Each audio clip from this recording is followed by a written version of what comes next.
Qui était très léger, on va dire, pour permettre aux gens le maximum de choses. Chers amis, bonjour, Chag Sameach à tous. Nous sommes aujourd'hui au Shana Rabbah. Au Shana Rabbah, c'est le jour dans lequel, justement, tout le monde a fait les Hoshanot. Tout le monde a fait les Hoshanot. Et c'était quoi le Hoshanot dans lequel on a demandé à Dieu de se séparer de toutes les forces du mal. On a demandé à Dieu de se séparer de toutes les épidémies, de toutes les maladies. On a demandé à Dieu de pouvoir avoir la meilleure signature. On a demandé à Dieu de signer dans le livre de la vie, puisqu'on a fini aujourd'hui tout ce qu'on a demandé depuis le début de Rosh Hashanah et Kippour. Et donc, maintenant, on se prépare à la fête la plus joyeuse du calendrier, la fête de Simchat Torah. On sait très bien que Simchat Torah, c'est quoi? Simchat Torah, c'est la coutume, d'après, on va dire, Minag, c'est une coutume de danser avec la Torah. Et comme on a l'habitude de dire à chaque fois au Bet Chabad, Seine-et-Marne, le fait que ce soir on va danser, demain soir on va danser et dimanche matin. Et quand les gens demandent pourquoi ce soir, mis à part le fait que chez Chabad on danse ce soir et demain soir, c'est surtout pour s'unir aussi avec tous nos frères et sœurs en Israël qui ont l'habitude de danser tous ce soir. Et même cette année, bien sûr en respectant les réglementations sanitaires qu'on a besoin de respecter, qu'on doit respecter, mais on a le devoir de danser avec la Torah comme on va tout de suite voir. Une phrase magnifique que l'arbitre précédent a dit à plusieurs reprises, que pendant les dernières 48 heures de la fête de Sukkot, la fête de Simchat Torah, on a le pouvoir de faire descendre des tonneaux de bénédiction par ça qu'on danse avec la Torah. Ok, très belle histoire que racontait sur un élève qui une fois il est venu à la maison à la fin de l'année scolaire et il est parti voir son père Gabriel, il lui a amené son bulletin de notes. Regarde, il met les lunettes et il voit et il te dit, dans la Bible, 0. Mathématiques, 5. En anglais, il vaut mieux s'améliorer. Le sport, tu peux faire mieux. Et la dernière note, c'était comment il chante dans la chorale de la classe. Et là, il a reçu 10 sur 10. Et son père qui lui met une claque, il s'énerve et il lui dit, t'as pas honte? Avec un tel diplôme, tu commences à chanter. Avec un tel bulletin, tu chantes, tu devrais te cacher, mon fils. Chers amis, on est dans une situation, une période bizarre. Que dans le plus pire des rêves, personne n'a pensé qu'il y aurait des endroits aujourd'hui sur la planète ce soir où beaucoup de synagogues seraient fermées, où on n'a pas le droit de rentrer dans un Beth Knesset pour certains endroits, où les Sefer Torah ils restent enfermés sur la table, dans l'armoire.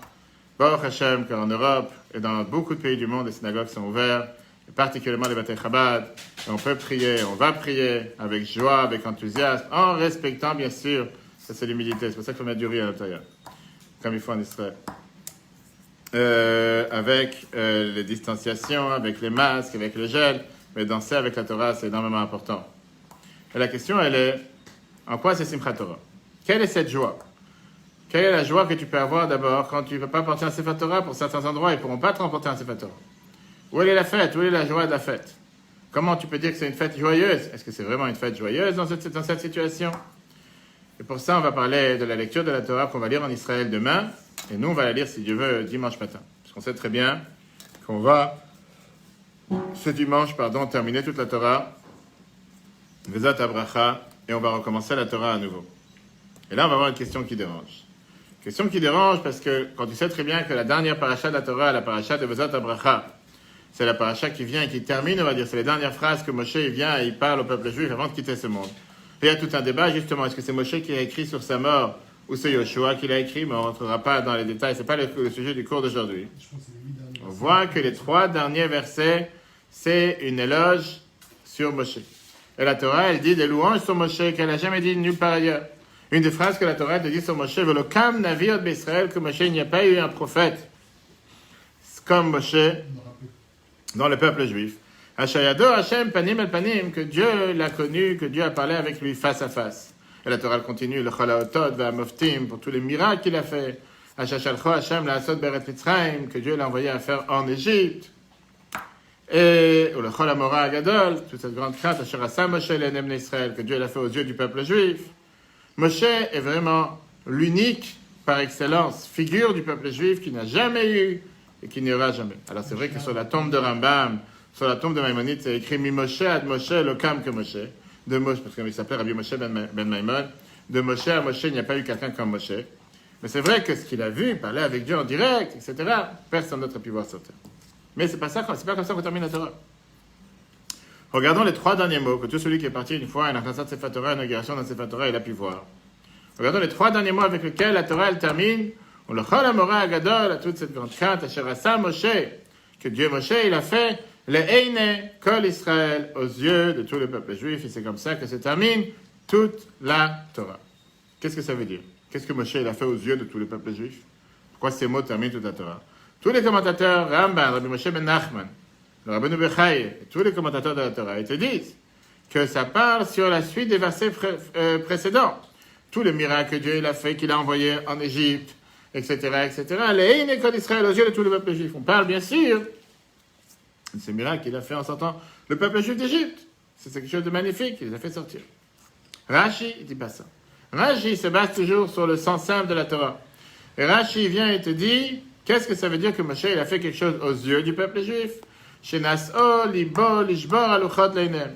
Qu'il a décidé de casser les tables de la loi devant leurs yeux. Shenemar, comme c'est écrit, va shabrem leinechem, je vais les casser devant vos yeux.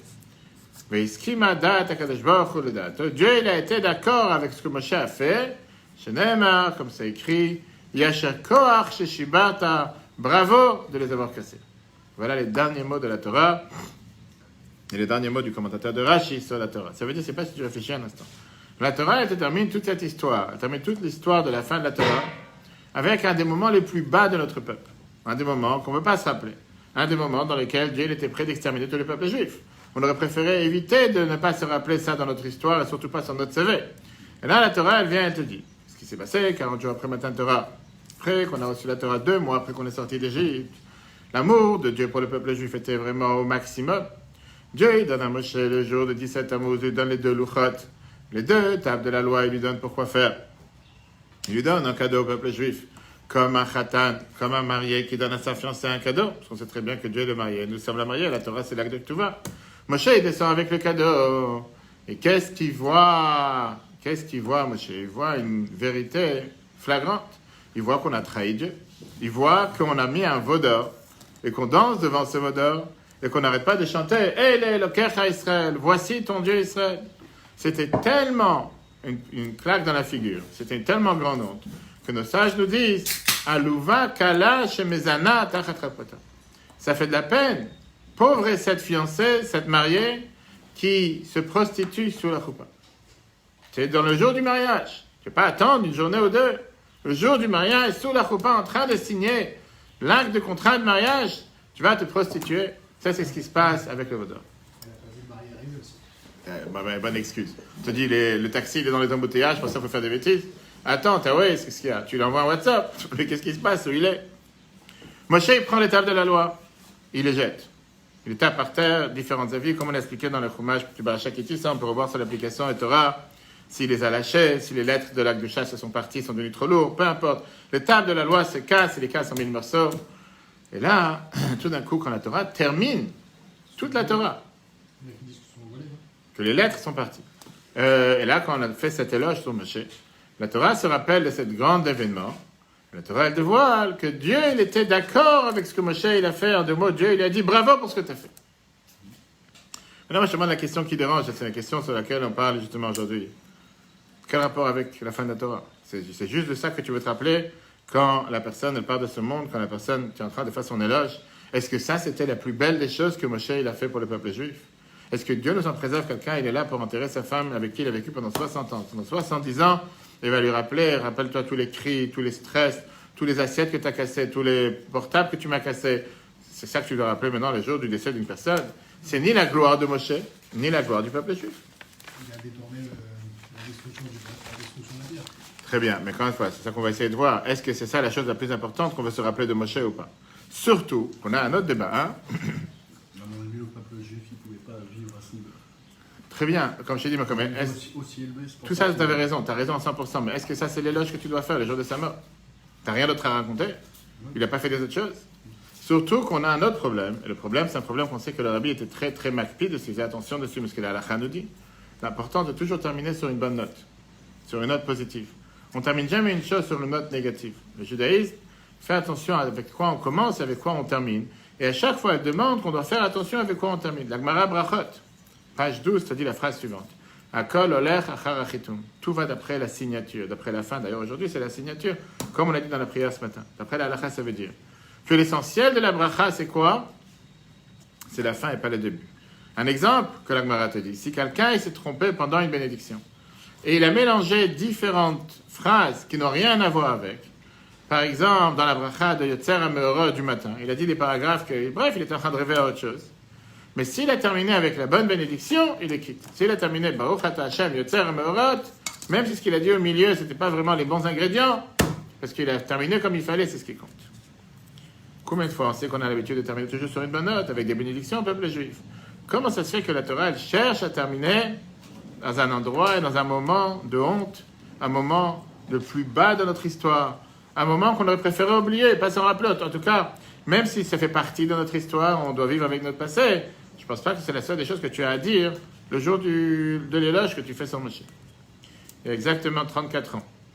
Simchat Torah 1986, 5747. Le Rabbi a expliqué une explication révolutionnaire dans cette idée que Rashi et la Torah décident de terminer le verset de Vezat HaBracha qu'on lit toute la synagogue, tous les peuples juifs dans le monde entier, inclus en Israël demain, avec Yashakor, Sheshibarta, merci et bravo que tu les as cassés. Ça, c'est ce que Dieu a dit à Moshe aux yeux de tous les peuples juifs. Le Rabbi a crié vraiment avec des larmes en parlant de cette explication.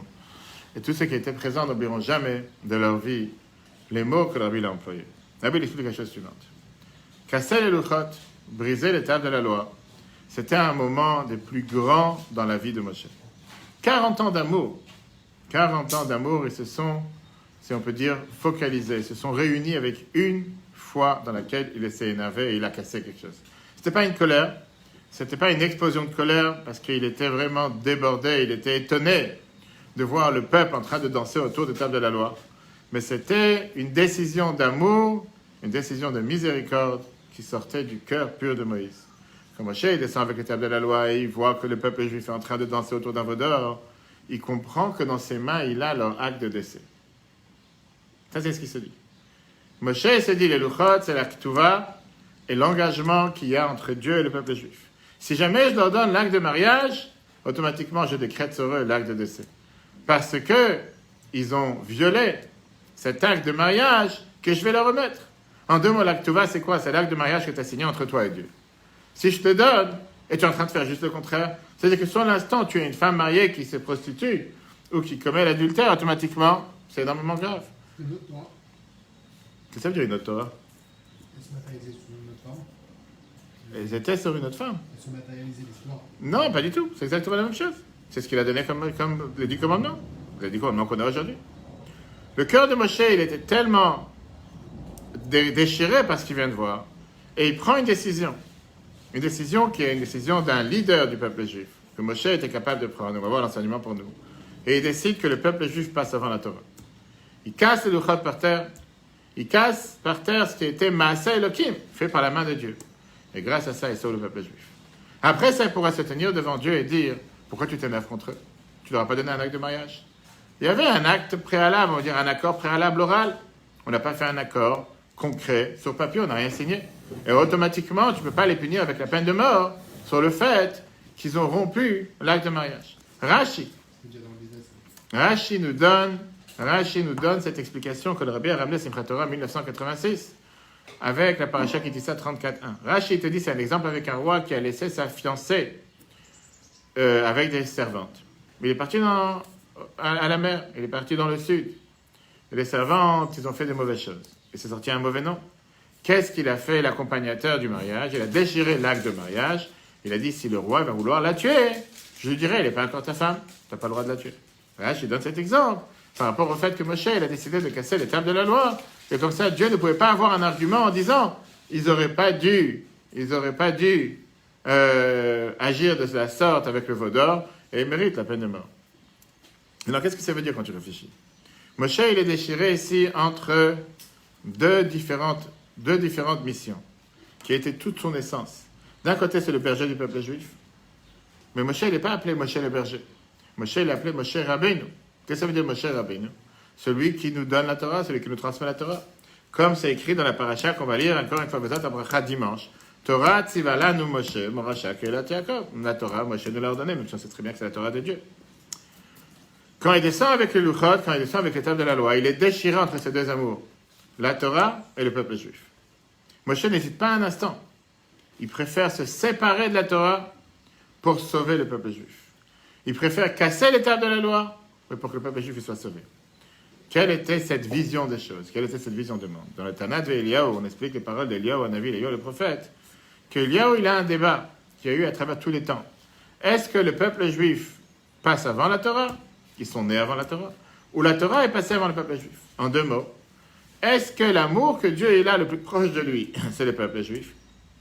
Dieu les aime de manière inconditionnelle, de manière, parce que c'est l'essence du peuple juif, c'est Dieu, puisque chaque juif, c'est une neshama, c'est une essence de Dieu, une parcelle divine. Et la Torah, elle est faite juste pour nous donner un code de loi, un code de conduite, comment agir, pour dévoiler notre potentiel, ou bien le contraire. La Torah, elle est l'amour premier. La Torah, c'est le but pourquoi Dieu a créé le monde. Le peuple juif, il est là pour mettre en application ce que la Torah nous demande. Vient Eliyahu Hanavi. Eliyahu, le prophète, il raconte ce qu'il a entendu de Dieu lui-même. Dans Tanakh de Eliyahu, dans le chapitre 14. Et il dit, Banaï, mes enfants, d'accord, Adam Abrim, les gens ont l'habitude de dire, il dit, mon fils, les enfants ont l'habitude de dire que quoi? La Torah, Kadma, que la Torah, elle passe avant. Avalani Omer, mais moi je dis, Dieu dit à Eliyahu Hanavi, le prophète, Israël Kadmu, peuple juif passe avant. Et c'est pour ça que dans le moment de vérité, quand Moshe il est déchiré entre la Torah et le peuple juif, il casse les tables de la loi et il sauve le peuple juif. Parce que Moshe, il sait que quelle est la volonté de Dieu, la volonté de la Torah, c'est de sauver le peuple juif. Pas de sauver la Torah. La Torah, elle est prête à pardonner sur son honneur pour donner de la vie au peuple juif. Ça veut dire que quand on parle aujourd'hui, dans le monde dans lequel nous sommes, est-ce que l'école, elle est faite pour éduquer l'enfant ou elle est faite pour échanger l'enfant? Quand tu as un enfant qui est mauvais, tu ne le jettes pas de l'école. Un enfant qui a des difficultés, tu es là pour l'aider. En deux mots, si tu dois te séparer de l'enfant ou séparer de l'école, tu préfères te séparer de l'école que de te séparer de l'enfant. Simchat Torah, exactement la même chose cette année. Parfois, tu as des juifs qui te disent que puisqu'ils ont des problèmes de santé, ils ne vont pas pouvoir danser avec la Torah. Puisqu'ils ont des difficultés de santé, ils ne vont pas pouvoir aller à la synagogue, ils ne vont pas pouvoir faire les hakafot, les danses avec la Torah. Bien sûr que quelqu'un qui a des problèmes de santé doit faire attention à sa santé d'abord. La Torah nous dit clairement qu'on doit faire attention à la santé. Et donc les gens ils se disent, comment je vais pouvoir avoir Simchat Torah si je suis en confinement, si je suis en isolement, si je ne peux pas faire telle et telle chose? Parfois, des gens te disent, comment je peux faire les mitzvot que Dieu me demande, alors que je ne suis pas capable de pouvoir agir, je ne suis pas capable de te faire quoi que ce soit. Viens la Torah te dire, Chak Sameach, que Dieu te bénisse. Viens la Torah te dire, tu sais quoi? On est content que tu fais les bons choix, par ça que tu fais attention à ta santé, et tu fais attention à la santé de ton entourage, mais la Torah n'est pas un avis contre toi, bien au contraire. Il n'y a plus rien pour toi. Fini. C'est à toi, mets-toi à l'aise. La Torah te dit, on fait attention à ta santé, c'est très important. C'est pour ça que tu fais attention à ta santé automatiquement, tu fais exactement ce que la Torah attend de toi. Même si tu te sens mal à l'aise en te disant, mais comment je vais faire Simchat Torah si je ne peux pas danser avec la Torah? Comme on l'a dit tout à l'heure dans certains endroits en Israël, que certaines synagogues sont fermées, que quelqu'un ne peut pas tenir la Torah dans la main. Viens la Torah te dit, pense pas à ça. Pense au fait que la Torah, elle est prête à pardonner sur son honneur pour sauver le peuple juif. Pour donner de la chance et donner du mérite au peuple juif. Écoutez cette merveilleuse histoire. Merveilleuse histoire qui a été créée le jour de Kippour 1975. C'est des calambars. C'est des calambars? C'est quoi calambar? Je sais pas bien. Comment on appelle ça? C'est quoi Calamar. Calamar, c'est quoi calamar? Des petits poulpes. Les poulpes? Non.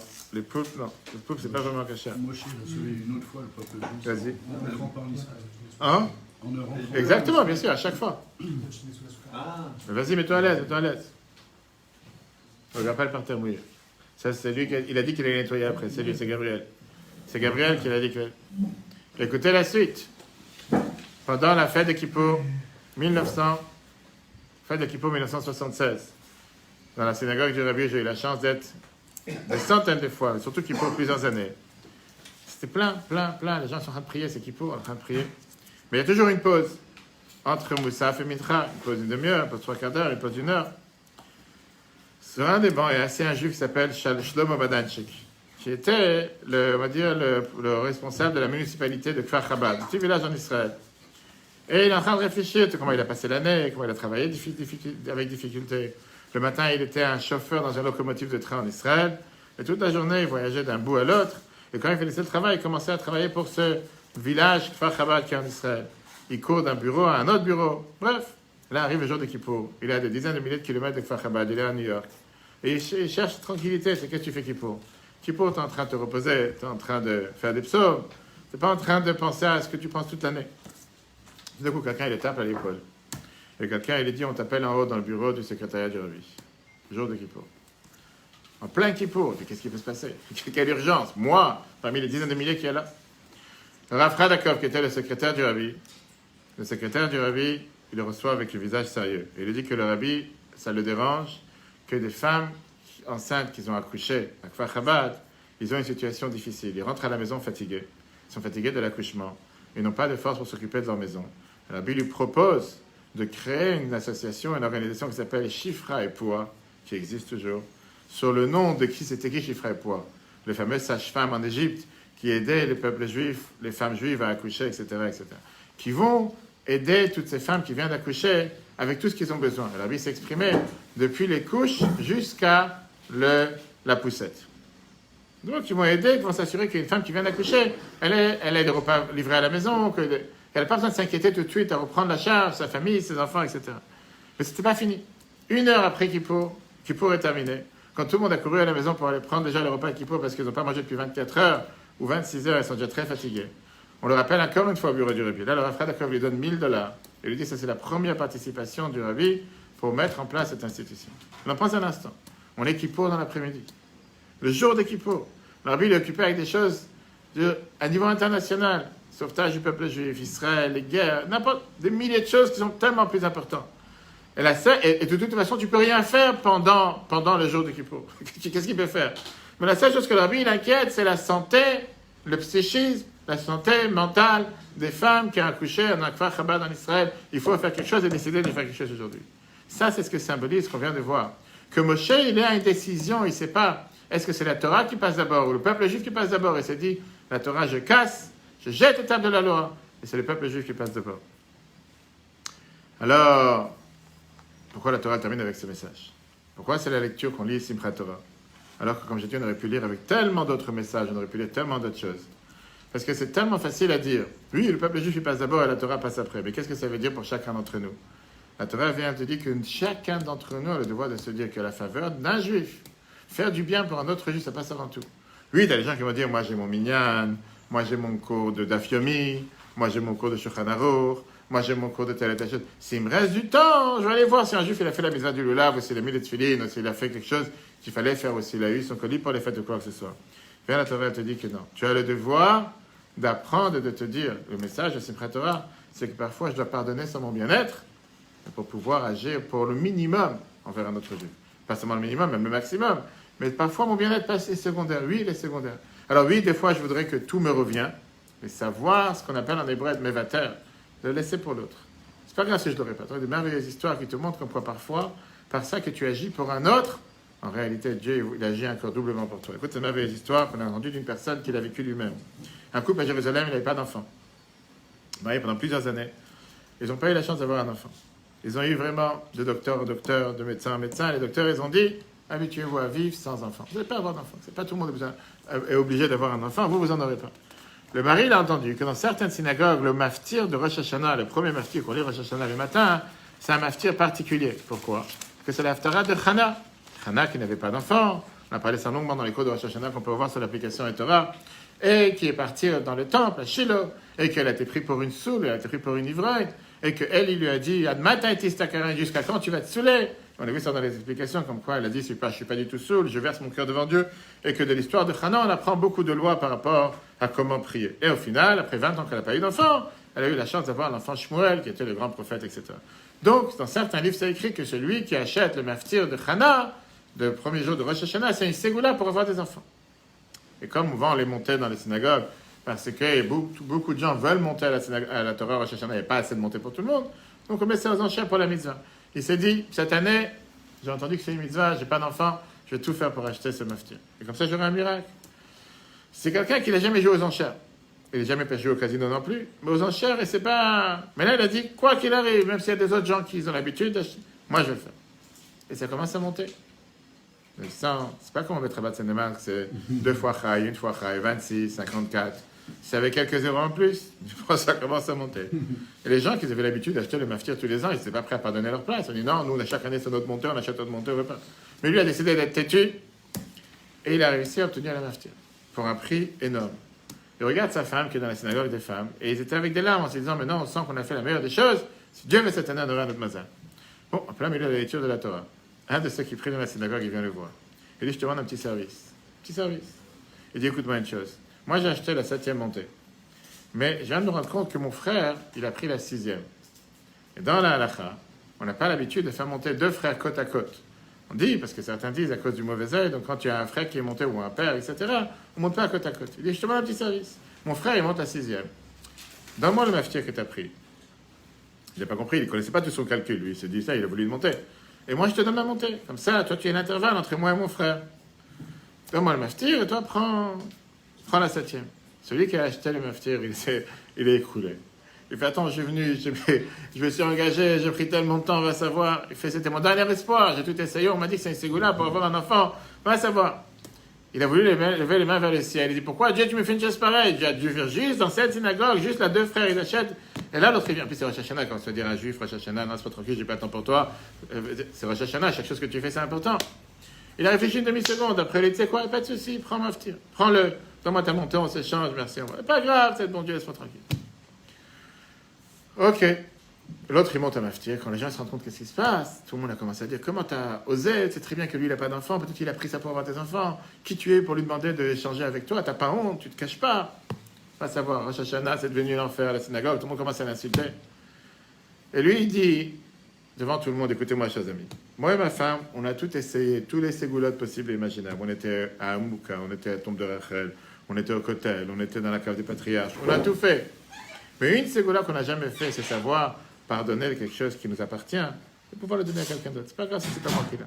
Faire être mévateur, de donner à quelqu'un d'autre quelque chose que j'avais réservé pour moi, c'est pas si grave. Même si pour moi, je devrais l'avoir, peut-être c'est ça qui va nous ouvrir les portes du ciel. Passe un an et il se rencontre à la synagogue à Shoshana.